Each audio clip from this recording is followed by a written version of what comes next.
Glad to be here, and hopefully over the next 20 minutes I'd just like to give an overview of a different tact from the former two speakers, which is showing some of the things that have been happening in the financial system really since the global financial crisis, with some areas obviously that still needs a lot of work in.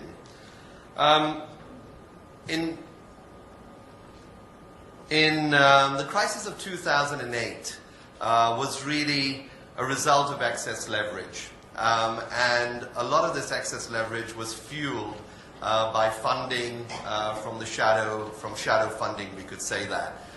So from repos, ABS, CDSs, and so on, all this aggregated to roughly about $18 trillion of debt, which amounted to something like 60% of all bank liabilities.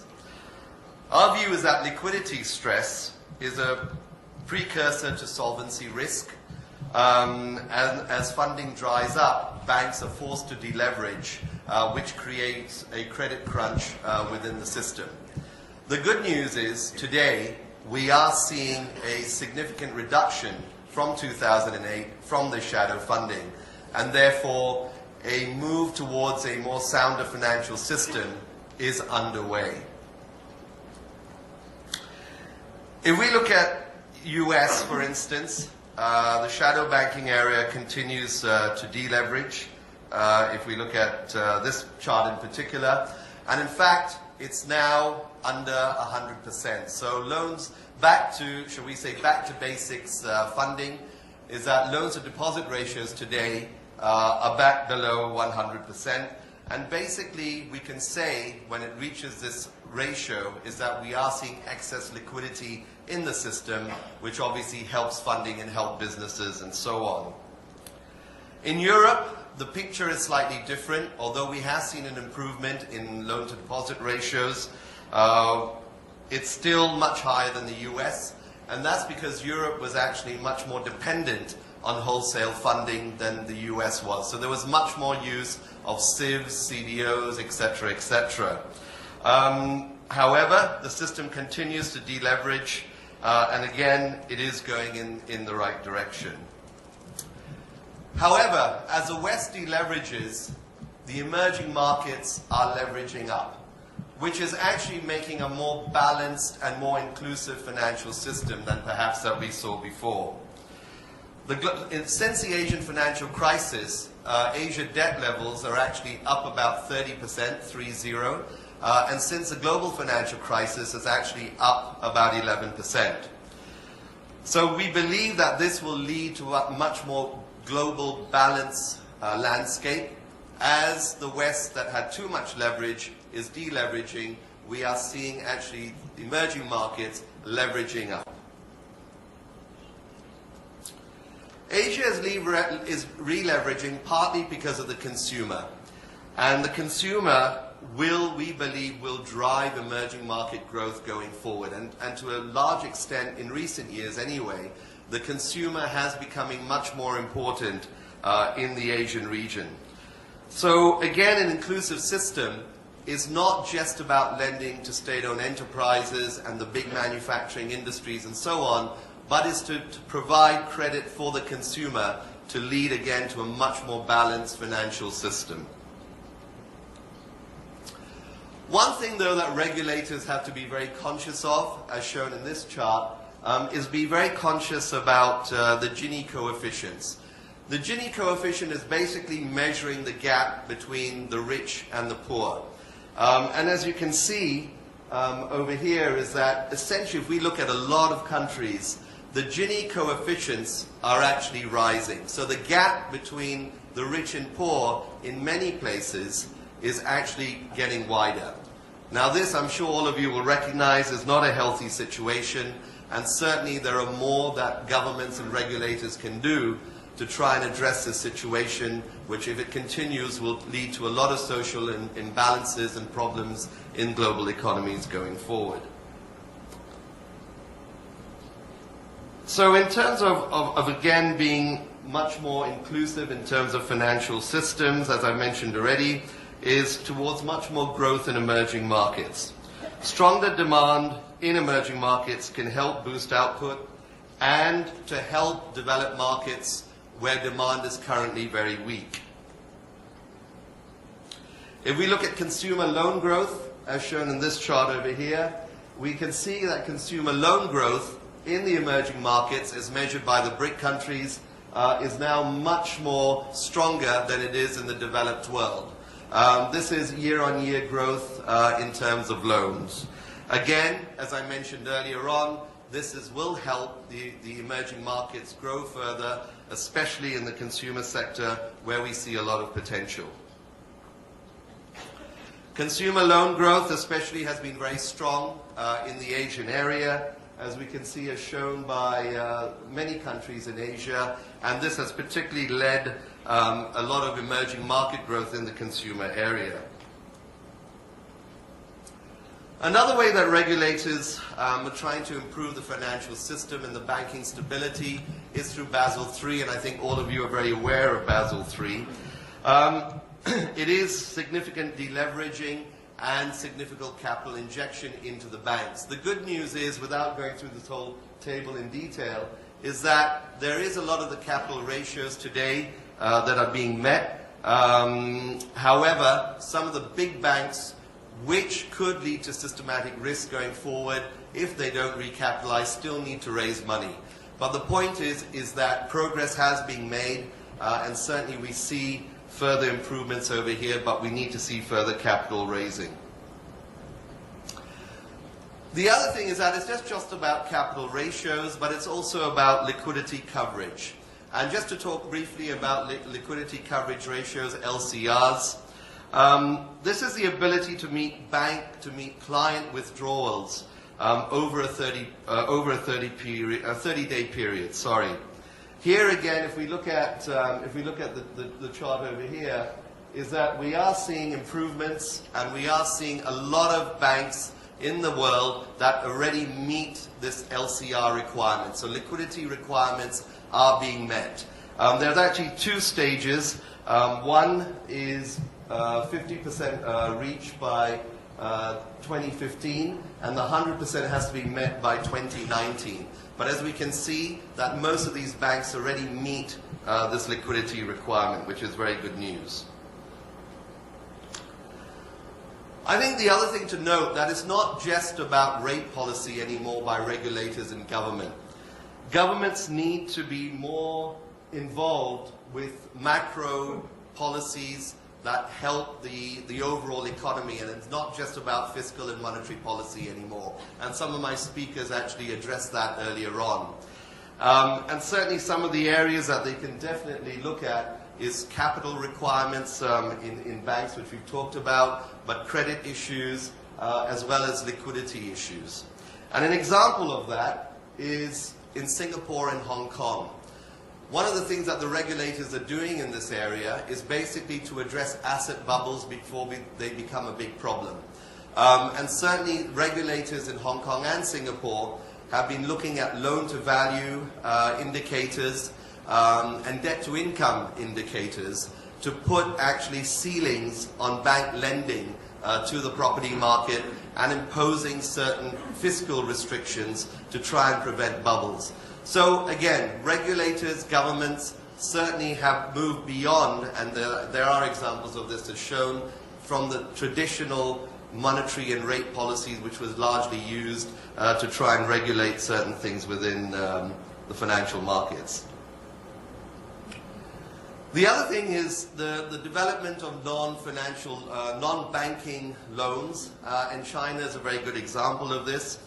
This this chart is showing the growth of the corporate bond market in China. It's still relatively small, as you can see, still only representing about 4 to 4.5% as a percentage of total deposits.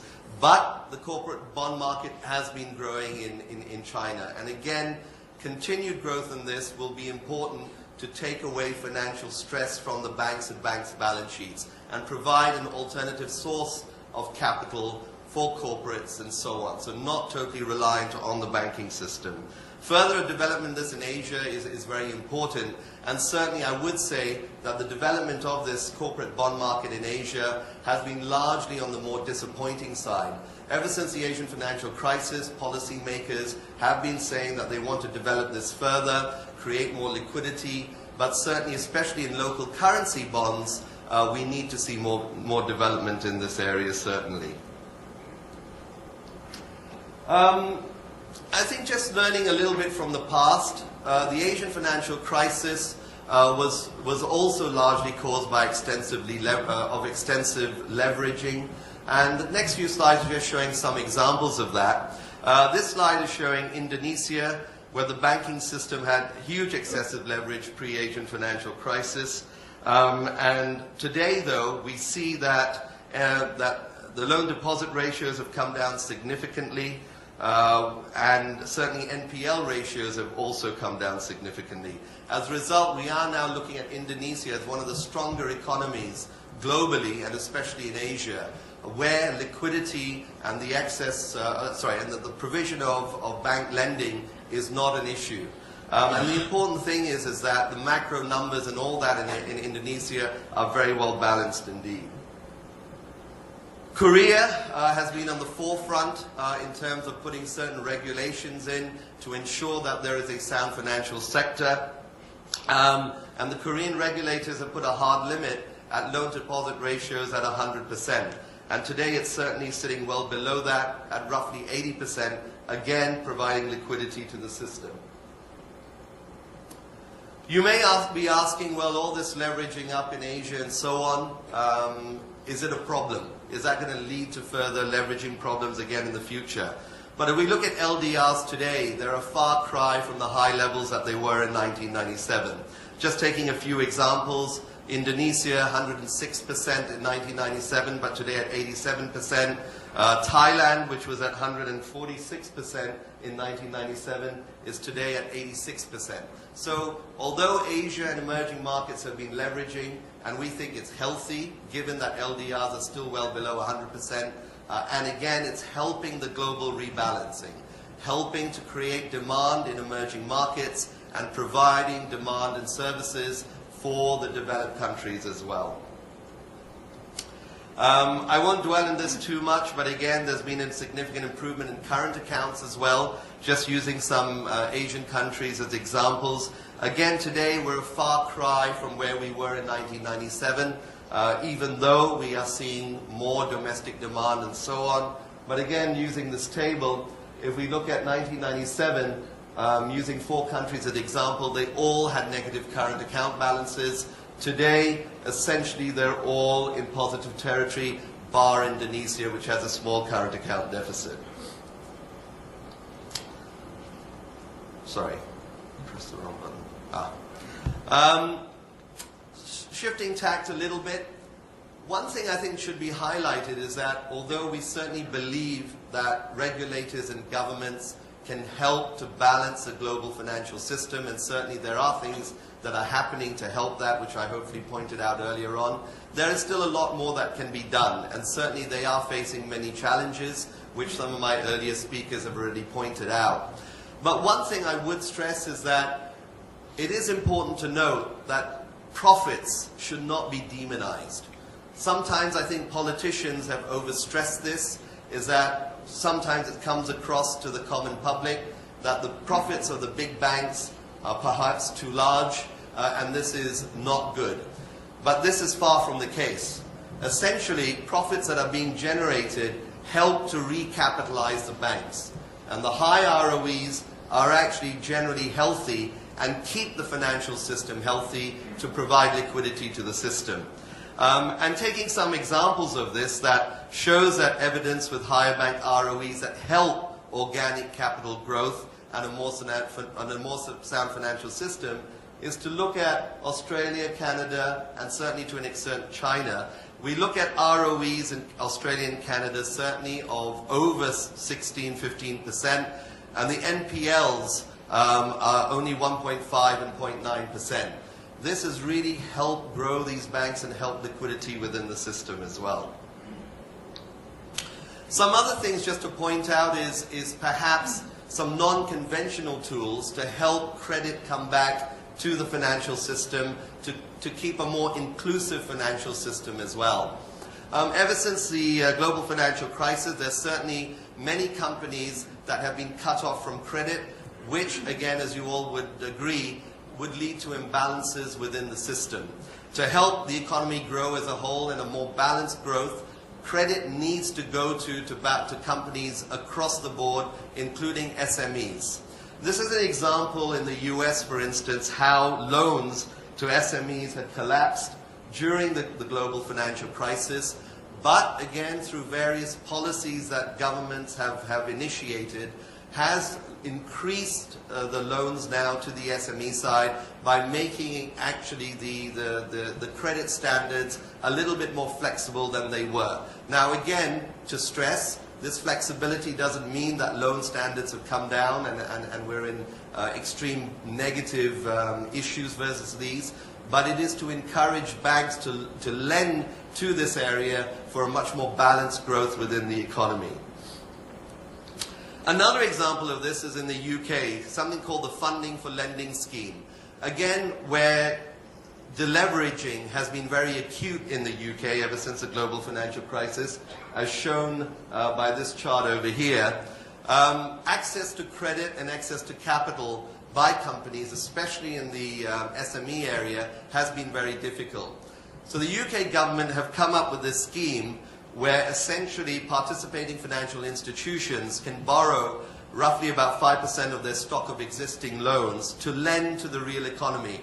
So basically the government is trying to encourage liquidity to come back into the real economy to help the economy grow and not get caught into a trap. Currently there's roughly about 80 billion pounds sterling that's involved in this scheme, where essentially these financial institutions can borrow from the government at very favorable rates, roughly at about 1%. However, it is on the condition that they do lend this money out into the real system to companies that do not have access to proper capital. So again, these are non-conventional tools to essentially help the economy for more balanced growth, a more inclusive financial system. In Europe, a little bit more difficult still. Again, Europe suffered a bit more due to the fact, as I said earlier on, that Europe actually used wholesale funding a lot more than the US did. And therefore the deleveraging process has been more difficult. We have seen some lending rates come down, as shown by the charts over here, but not significant enough. And certainly we need to see more policies to help liquidity come through to those who need it in the European corporate sector, small to mid companies especially, that still continue to have problems to access credit. One of the things which my former speakers did talk about, which we entirely agree, is actually to ensure that regulations globally actually are more coordinated. And one of the more important reasons for this is to ensure that capital flows to the areas that it needs to go to for funding needs, and not because of less regulations than other areas. So we need to see more coordination between regulators globally to ensure that money flows throughout the global financial system for the right reasons, and not because one area has significant lower tax rates than the others, or less capital stringent requirements for banks and so on, but to where the money is required for the production of goods and services for efficient output. So we would welcome more coordination to ensure that these rules are more standardized on a global basis. In summary, certainly, although there are many challenges and we are far away still from a much more global financial balanced system, we do believe that there is some progress ever since the global financial crisis. We are seeing a rebalancing. Certainly the developed markets are deleveraging and emerging markets are re-leveraging, leading to actually a much more inclusive and more balanced global financial system. Emerging markets, It's still critical to get the credit to the consumer area, the SMEs, and not focus on the big state-owned enterprises and the traditional big manufacturing. Certainly the growth that we see going forward is going to be led by the consumer, and liquidity needs to get there more. Regulation, going beyond the traditional rate policy and so on, is certainly to use much more levers today, certainly such as things like capital ratios, liquidity metrics, and macro-prudential measures and non-conventional tools, as I mentioned some of them earlier on. Certainly the landscape today is still a lot of challenges. Hopefully the regulators, governments and so on take a more long-term vision of these issues and implement these more swifter going forward. I will stop there. Thank you very much.